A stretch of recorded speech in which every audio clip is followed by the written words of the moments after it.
In today's video, I'm going to teach you how to create a payment link in QuickBooks Online. A payment link is a simple, shareable URL that takes your customers straight to their invoice so they can review the details and pay online. It's perfect when you're not emailing the invoice from QuickBooks or when a customer asks you to text or message the invoice instead. Start by opening your browser and heading to the QuickBooks Online website. A quick web search for QuickBooks Online will get you to the correct sign-in page. Once you're there, click Sign In and log into your account as you normally do. Make sure you're in the correct company file if you manage more than one. After you're signed in, look to the left-hand navigation and go to Sales. This is where QuickBooks keeps your estimates, invoices, and payments. Next, click All Sales. You'll see a list of all your recent transactions. If the list is long, use the search bar or filters at the top to quickly find the invoice you want.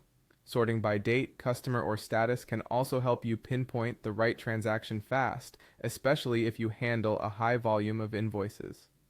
Locate the invoice you want to create the link for. Before you share anything, take a second to confirm the amount and customer details. Look right on that line. On the same row, you'll see a small arrow or drop-down icon beside the invoice.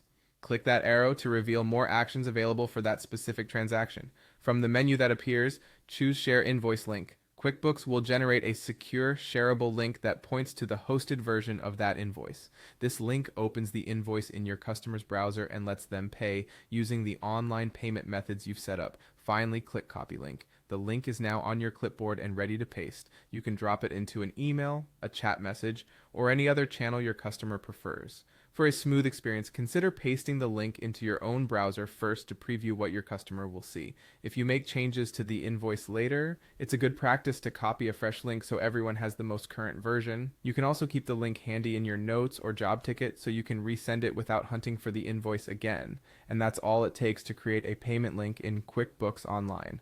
Go to Sales, open All Sales, find the invoice, open the drop-down, share the invoice link, and copy it. With this quick workflow, you'll get paid faster and keep everything neatly tracked inside QuickBooks.